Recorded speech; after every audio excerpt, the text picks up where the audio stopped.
shiri duk al'umma da suke duniyar nan za su iya sauraron wannan shiri kai tsaye a www.nasararadio.com a shafin yanar gizo.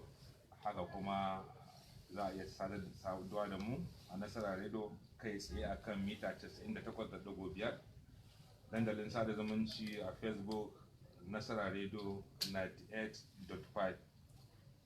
Excellency, barka da wannan lokaci. Barka ka dai jama'a, assalamu alaikum. Excellency, bisa al'ada irin wannan lokacin da makan kawo ziyara domin ka gana da al'ummarka wajen jaje a jajanta, wajen taya juna murna, ina saƙonka na al'umma kan sha'anin sallah ta gabata. A'udhu billahi minash shaitanir rajim. Bismillahir rahmanir rahim. Jama'a assalamu alaikum. Na farko ina so in fara da godiya ga Allah da ya nuna mana wannan lokaci cikin ƙoshin lafiya, kuma gashi an yi sallah lafiya, kuma a shagulgulan sallah a dai labarukan da muke da shi suna tafiya cikin jin daɗi, duk da abin takaici kowa sai irin halin da ake ciki. Na saurari gidajen rediyo da yawa, musamman na ƙasashen waje da ma nan cikin gida, har ma da ita kanta Nasara rediyo. Na ji inda mutane suke ta koke-koke na abin da ya shafi tattalin arziki, wanda yake yanka raguna yanzu sai ya yi sa'a zai yanka kaza.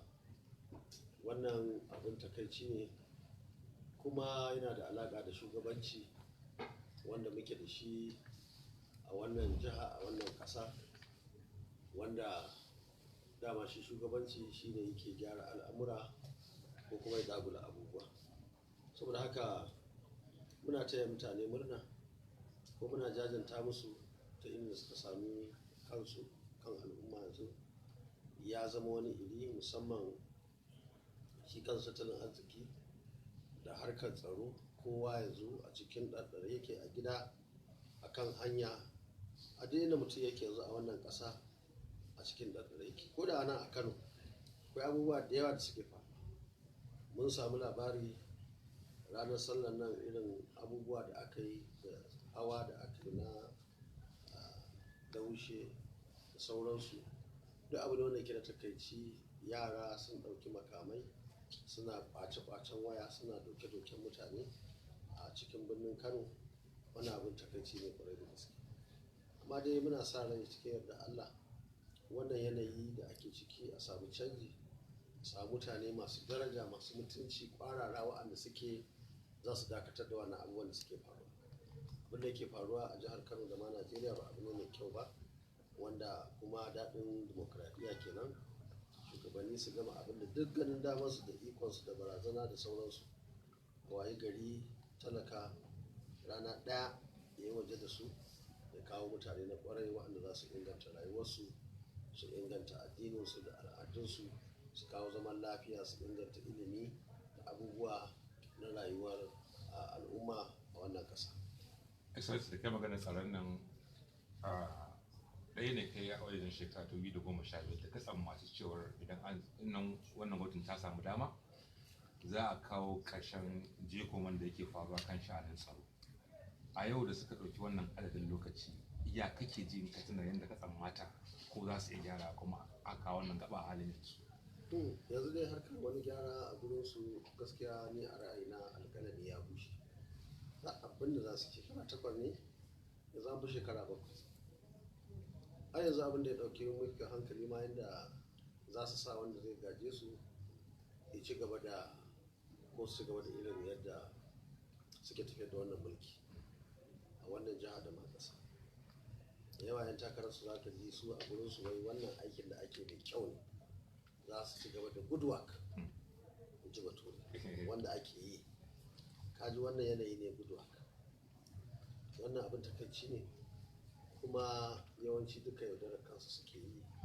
Sun san sun kai kas, kawai magana ce ta lokaci talaka ya yanke musu abin da suka shuka ya mika musu.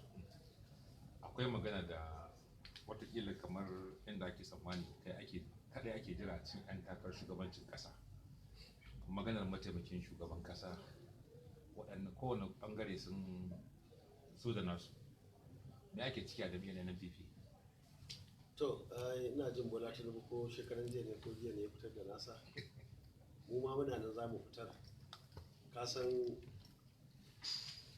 15 ga wannan wata,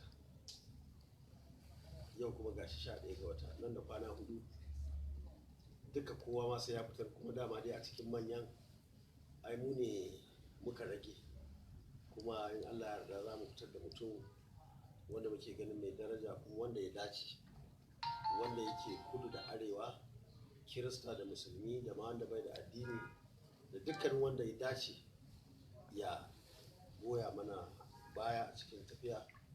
Kuma duk abin da za mu muna ƙoƙarin mu balance ticket yanzu in ka sa kirista da wuya ta tasiri, in ka sa musulmi da wuya ta tasiri. Kuma duk wannan mutanen su suka jawo haka, domin lokacin da muka fara siyasa, lokacin SDP mun ga sanda aka yi Abiola da Baba Gana Kingili a nan garin ma, sai da aka yi zaɓuɓɓuka kuma aka zaɓi wannan tikitin ta samu nasara fiye da ita jam'iyyar NRC a wannan lokaci.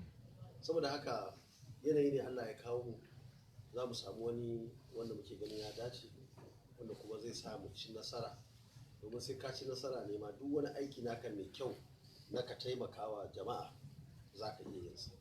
Saboda haka in kai haƙuri, kamar yadda Bahaushe ke cewa rashin haƙuri shi kawo mai aka shuka a nan. Daga nan zuwa 15 ga wata in kai kwanciyar kama a ɗaki, wani zai bugo maka ya ce nasara ya rediyo ga wanda aka sa ku sanar. Saboda haka magana ce ta ɗan lokaci kaɗan, amma muna tattaɓa mutane musamman abokanmu wanda suke kudu su fito da wani wanda yake kwakwara wanda zai taimaka wannan tsari namu. Da kai maganar haɗin mataimaki ta fuskar siga addinan nan guda biyu manya, yanzu haka nan an fara kuci dangane da yadda jam'iyyar APC ta yi irin wannan da wannan tikitin na tsakanin musulmi da musulmi. Sauran mabiya sauran addinai suna ganin bakin haka, kuma demokradiyya ta nuna hakan ba aibu ba ne. Ya kake kallon yadda abin ya kasance? To ta wani bangaren ne ma guna ba aibu ba ne, aibin su APC da PDP kawai su da yake sanya kwandam ne. Wannan jama'iyyu a gurin talakan Najeriya lokacin su ya wuce, an ba su dama. PDP shekarar ta 16 mu muka kafa ta, amma mu da kanmu sai da muka yi aiki muka fitar da ita, saboda tsarin da suka ɗauko mun hango za su shigar da ƙasar nan cikin wahala. Ita kanta APC da muka zo muka yi aiki muka kawo ta, muka wayi gari kawai muka ga ashe duka kanwar jaci, duka 'yan jari hujja ne, duka 'yan su tafiyar da abubuwa ne saboda kansu, saboda 'ya'yansu, saboda matansu, da kuma 'yan karan kaɗamiya masu zuwa su gano filin al'umma da filin ɗakin Allah su zo su je su cinikinsu a basu la'ada, da irinsu ne a ciki. Saboda haka muka ga ya kamata yanzu a fito da ita wannan jama'iyya. Saboda haka shi ta wannan jama'iyyu ba ma musulmi ko kirista ne magana ba, magana ita ce an gama yayinsu. An gama yayinsu ko me za su ta babu da za su iya. PDP ta riga ta yi an gana ta, kuma tunda ta fitan mu ga wani abu da ya canza ba. Mu ma da muka zo muka shiga cikinsu sai muka gane ashe gara ma da halinsu da suke ciki a halin yanzu. Saboda haka shi sa muka basu ai, in ba don haka ba da mun zauna a cikin nasu. Zama ne ake na mutane wanda suke kansu kawai suke so, kuma wannan halayen wa'annan mutanen musamman a nan jihar Kano shine ya kawo, yana da alaka da irin matsalar da muka samu na zaɓe 2003 shekara ta 2003. Saboda su duk abin da za a yi, ka ce za ka yi aikin ruwa, su tunaninsu ka ba su kuɗi su je su yi bohol a gidansu. In ka zo ka ce za ka yi hanya, su abin da suke tunani shi kenan hanyar gonarsu ko hanyar cikin gidansu ka ba su kuɗi su je su. In ka je ka yi maganar wuta, sai su ke ka ba su kuɗi su je su sai janareta, sauran unguwa kuma sai ta sa musu hayaki da ƙara. Duk wannan abubuwa aka samu bambanci na ra'ayi, kuma da ba za a iya tafiya tare ba. An samu matsala a wannan lokaci, kuma har yanzu wa'annan mutane suna nan a cikin wannan jam'iyyar, kuma kowa aka sa gwamna ba za su taɓa kyale shi ya tafi ya je wannan abubuwa.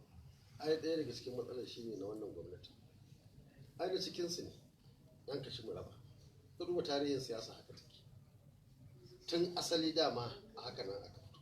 Duk zaman da muka yi mu abin da muke yi shi baya so, amma dai saboda yana gani ita ce kawai hanya ta ya zo kama kujera ya ta bi kwantar da kai, ya yi abin da suke cewa likimu, har aka kai yanzu halin dama ta taso halinsa ya fito. To duk wannan abubuwa ne waɗanda suke babban matsalarsu. Ayin da ma abubuwa su za su tsaya, akwai wato soyayya ga jama'a. Ai kowane addini ma dan ka haɗa duka addinan, ko kirista ko musulmi din duka ba mamaki jama'a su zaɓa, amma magana ce ta damage, magana ce ta irin juji din nan. In gaje ka samu juji ko da abu mai kyau a ciki, ka san dama ya zama ba mara kyau, kuma dama babu mai kyan ma dama a ciki. To za haka PDP take da APC, kuma duk wanda ya zaɓe su magana ɗaya ce. Allah ya taimake mu sun fito da jama'iyya ɗaya, da PDP da APC jama'iyya guda ɗaya ce, babu wani abin da yake ya shafi abin da ya kawo wani bambanci a cikinsu. Saboda duk mun zauna da su, mun san su, shi muka guje su, ko muke neman mutane masu tunani irin namu.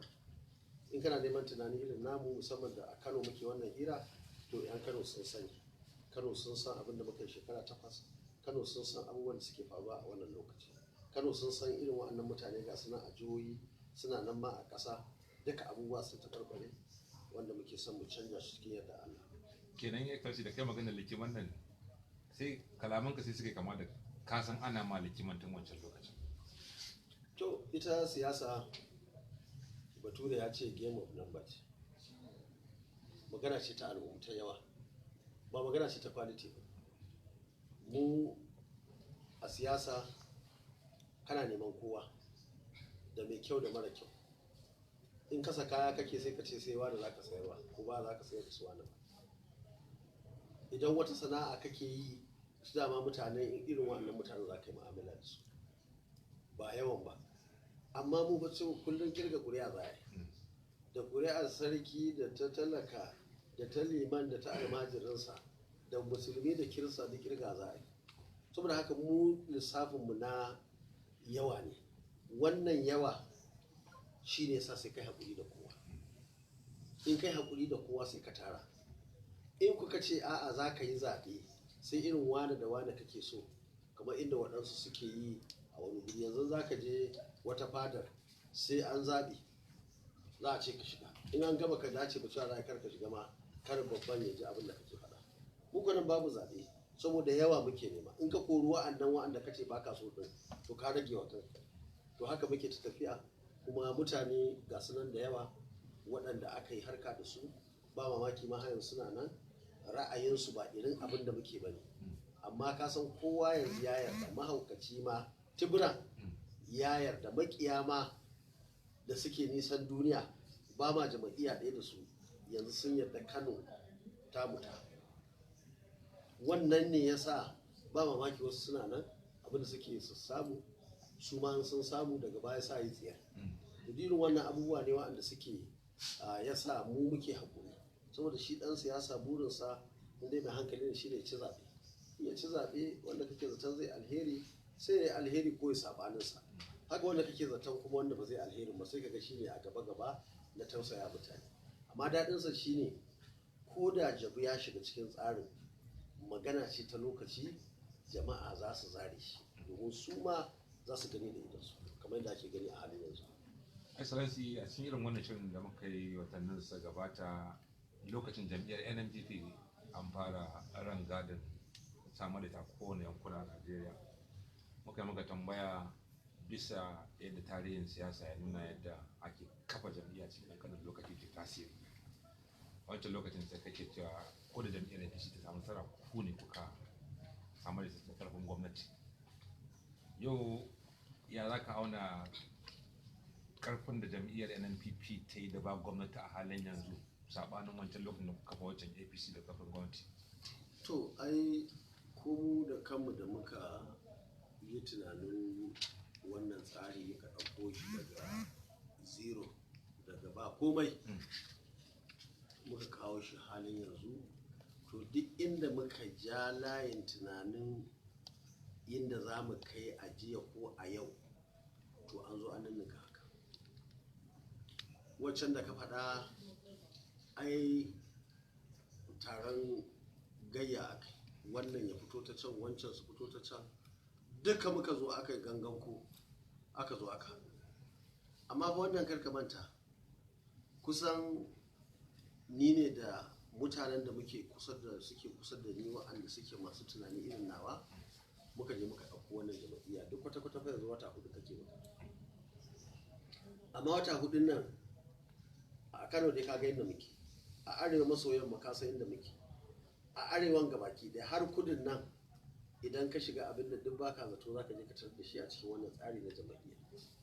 To wannan shi kadai ya sa sai dai mu gode wa Allah domin mun kafa tarihin da wahala wani ya ituna, domin dai ko da ma First Republic din da aka yi muna yara ƙanana aka yi, kuma muna da tarihi, kuma mun karanta ma abubuwan da suka faru wanda ma mu gani ko an yi da mu ba. Saboda haka wannan ba abin da zan ce da Allah sai godiya, ko ba abin da zan ce da jama'ar jihar Kano sai godiya, domin soyayyarsu ce da tsayawarsu da jajircewarsu ya sa Kano din ta ɗinke. Kuma Kano da yake gurare ne wanda ke kowa yana nan, har ma yan kasashen waje. To fa wannan sako shine yake fita kamar tsuntsaye suke fita suke dira a kowace jiha.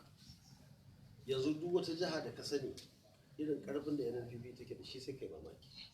Kaga kwanan nan da muka je buɗe ofis kamar wasa a Gombe gabaki ɗaya ta narke. Sannan na shiga Gombe sai nake mamaki, na ce bai kamata ku kawo matasan Kano su zo su yi kwasa a Gombe nan ba, saboda yadda suka fito da yadda suke jajircewa da yadda suke nuna soyayya. Kuma yanzu guri ga baki ɗaya ta narke. To haka kowace jiha, musamman a arewan nan, idan ka je ka ga irin mutane wanda suke soyayya ga wannan tafiya tamu, Allah ka taisa iyakarsu. Kuma wannan ban yi mamaki ba, domin ita fa siyasa da kake ganin ta kamar abin wasa, abu ne wanda yake mai wahalar gaske. Na farko tukuna mu shugabanni da Allah ya sa muka samu dama, ba haka kawai ake shugabanci a raha kyauta ba. Shugabanci sai ka yi abin da ake cewa give and take, ka bayar ne ka ɗauka. Ba za ka tafi kowa yana son ya ganka, kowa yana so ya magana da kai, kowa yana so ɗauki hoto da kai, kowa yana so ka san shi, kuma shi kenan sai ka ce kana yin kuma abin da su ma masu son su gankan da masu ɗaukar hoton naka suke so, wanda suke kai baka ce za ka yi. Dole sai ka zaɓa. Yanzu da yawa da suke son su gani, wasu ma yanzu suna sabon gari, waɗansu yanzu ma za su tafi. Yau in ka ga Rabiu Kwankwaso a irin wannan lokaci da muke a can, a muke yanzu ɗin ka ganna a can, mutane su ce me ya kashi, me yake so, menene, mutane ma duk zuwa za su kewaye me ya kawo shi. Haka abubuwa da yawa ga su na rayuwa, sai ka hana kanka waɗansu abubuwa a rayuwarka domin ka samu wasu abubuwa. Mu ne muka yi gwamnati, kuɗi ne ga su suna wucewa ta gabanka, kai ma a zuciyarka, saboda kuɗi ba su da iyaka sai dai kana da matukar hankali da hangen nesa. Akwai 'yan uwanka, akwai abokanka, akwai iyalanka, akwai waye, kowa yana so. Me shugaba mai karamin tunani sai ga wata dama ce zai bude burundunsa ita zuba, to ka zama ɗaya da su, kai baka zama shugaba ba. Amma idan aka zo kudin jama'a kan rarraba musu, ka ce kowa ya ɗauka, wanda ya ɗauka ɗin nan ya san kai adali ne, wanda ma ya gani ya san kai adali ne. Yanzu kamar misali duk makarantun da muka gyara ɗin nan, ai kudin hukuma ne ba kudin Rabiu Musa. Amma na da dama a lokacin musaci, kamar yadda ke faruwa yanzu, wata makaranta ka gani na wata makaranta, duk yaran nan sama da 3,000 da muka kai kasashen waje, amma wannan shekara 4 ta karshen nan, ai duk kudin al'umma ne ba kudin Rabiu Kwankwaso bane. Yaro ɗaya an ba su scholarship, an kashe masa miliyan 10 shi kadai. misali na fadar mutum su 100 har da ɗaya. In ka tara kuɗin nawa ne, in gwamna yana so sai ya kwashe sai ya zuba a biyansa, ya zama nasa, kaga ka zama ɗaya da su kenan. Amma kana so ka zama ɗan shi ne duk inda zuciyar me wanda kake so ya ga girman ka take tunani, to kai sai ka yi tunani. Idan kai adalci, in ka kyautata wa al'umma ka nuna musu soyayya, to za ka ga soyayya a gurin mutane. Wanda suke zaton siyasa is a dirty game, wani abu ne wanda yake na ɓatattun mutane, ba haka ba ne. Idan da haka ne, ai da yanzu ma babu Kwankwasiyya, babu Kwankwaso, babu komai a cikin wannan tsari. Amma an ka tsaya a gaskiya, duk wani maki na gida, duk wani maki na dawa, sai ya yi abin da zai yi na ya gurgunta ka, to sai. Kudu maso gabashi akwai na jam'iyyar APC, nan ka fito daga arewa maso yamma. Arewa maso yamma ya tarihin diddiga ya nuna cewar ko a zaben da ya gabatar shekara 2019 ita zo da kaso 1 cikin 3 na adadin kudu. Ya kake auna karfin shiya, mukaddara kowace shiya za mu a ci nata ta ɗauko take bukata ya zama? Ya kake hango wannan? Sai kaga wannan babbar alama ce ta cewa in Allah ya yarda muna da nasara. Kana jin 'yan jarida da sauran masu maganganu sai su ce Rabiu Kwankwasa Kano ce kawai da shi, Kano kawai. Kaga wannan rashin iyawa ne, rashin tunani da ma raini, ka ce da Kano kawai. Ƙuri'ar da aka ke magana ta North West ɗin ma nan ai Kano ita ce headquarter. Kuma yau an waye gari a Kano dai ba mu da wani ɗan takara. A arewa maso yamma ma ga baki ɗaya ma babu ɗan takarar gwamna. Shugaban ƙasa. Amin saurayar shugaban ƙasa. Sai Rabiu Kwankwaso. Kuma wannan sashi shi da suka fi kowa sanin alheri da darajar Rabiu Kwankwaso. Kullum na gode wa Allah saboda Allah ya ba mu kariya, kuma Allah ya sa soyayyar mu ta shiga zuciyar jama'a, kuma jama'a masu yawa a wannan sashi namu na arewa maso yamma. Duk mutumin da yake jihar nan, ko yake arewa maso yamma, ko yake ma arewa gabaki daya, ya san samun Rabiu Kwankwaso, ko bai kiyayyarsa ya san samun sashi. Da ma ita Najeriya gabaki daya, kowace kabila kake, kowace addini kake yi, kai yanzu fa an kai kan ma fa waɗansu ma cewa suke ina ma za mu je wata ƙasa ma mu ranto wani shugaban ƙasa ya zo yi mana kwangila ya gyara mana ƙasar. Kuma kowa ya san irin abubuwan da abin da bature ke cewa capacity, iya aikin.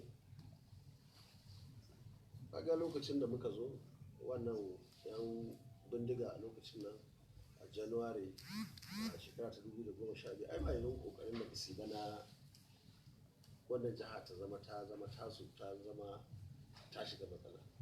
Kuma kowa ga aikin da ake, kowa ya gani, duk wani wanda ya shigo a wannan lokaci ya shigo jihar Kano ya sai ya shigo cikin matsala.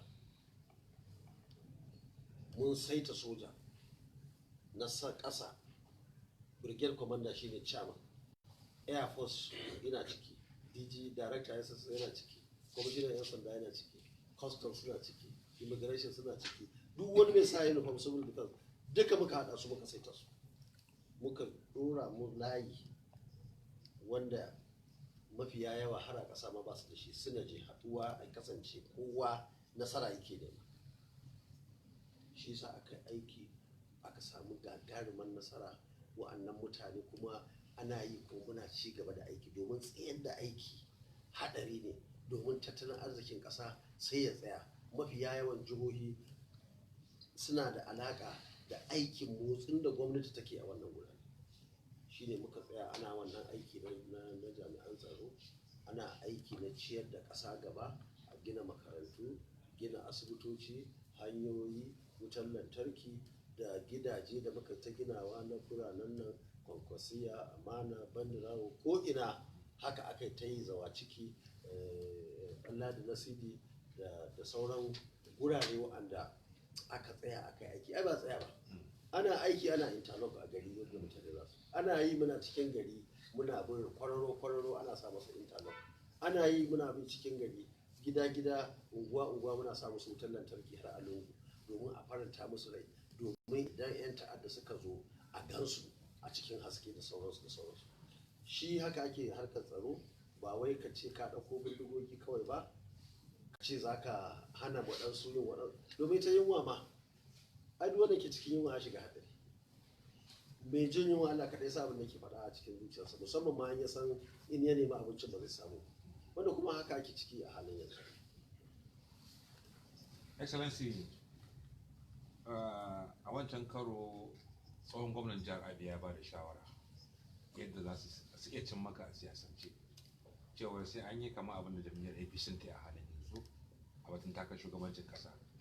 Sun yi din kuma tsaka da haka kuma kafin wannan lokacin shi ma gwamnan jihar Kaduna ya rufa sai ce kalamin cewar ya ba su shawara cewar su tare ka kakkaban jihar a san yadda za a yi dai ko ka da jam'iyyar su ne ko makamancin irin wannan. Shin me abin fargaban ne akan ka da suke irin wannan?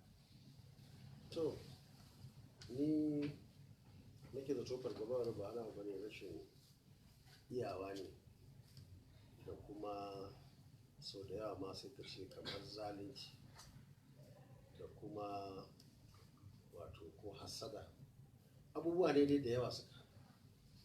Ai kaga sanda muka yi zaɓe shekara 2015, ai sanda muke wannan aiki babu plan na kabar jam'iyya, amma muka zo muka yi aikin nan harkar mu ce. Da yawa daga cikin mu kaga mu nan ba mu da rufa a kasuwa, da yawa daga cikin mu nan da muke harkar siyasar nan ba ma yin aikin gwamnati, ba ma yin komai illa wannan abin da muka sa wa kanmu kuma muke yi. Wannan ya sa idan mu muka yi aiki, manyanmu da ƙanananmu har wannan yara da kake gani suna bugu, ai duk buri suke mu samu su samu. Wannan 'yan kasuwa da ta gani suna kawo mana su poster, su sticker, su waye, wasu ma gashi nan baka ga motoci a gidan nan ba, duk an yi branding ɗinsu. Ai wasu ne suka kawo. Mutum komai yawan kuɗinsa yana son komai ƙanƙantar kuɗin da suke ciki, amma suna tunanin kamar manomi ne yanzu damuna ya tafi je yana fama da yunwa amma yana shuka wake a gona, ya sai yana da buƙatar waken, amma duk da haka da ya san ya fi kyau ya shuka shi. Haka mu muke a siyasa, manyanmu da ƙanananmu. Amma kaga shekarar da muka yi wannan aiki 2015, shekara 5 gwamnatin da muke tare da su a APC da muka yi wa aiki, ba wanda ya ɗauko ko da hanji ya kawo ba mu, ni ya bani ko ya ba wani nawa. Haka aka ta tafiya, sai dai ka ji an ce an naɗa wancan an yi wancan, kuma kai kana ganin wanda ake naɗa ɗin ma ai ba su fi ba. Wanda zai ce ya fi Kwankwaso ko ilimi ko gogewa ko iya aikin ko wani abu.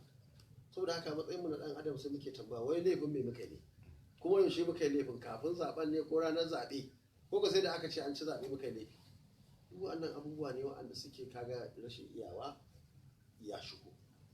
To kaga dole muka bar jam'iyya domin da mu da magoya bayan mu ba za mu so mu shiga wani guri ƙangin da ba za mu iya fita. Muka dawo jam'iyyar PDP da niyyar cewar za mu zo mu aiki, musamman ma dai gwamnatin nan ta Kano wacce take ta taimaka wajen matsaloli da muka samu da gwamnatin tarayya. Shi sa muka dawo da nufin cewar za mu yi aiki a nuna musu, kamar yadda wasu ke faɗa kujerar ce, ba kujerar ba ce, jama'a ne. Muka zo kuma aka yi aiki, kuma kowa duk ma ko mahaukaci ya san an ci zaɓe, PDP ta ci zaɓe, kowa ya san Abba Kabir Yusuf ya ci zaɓe a jihar Kano.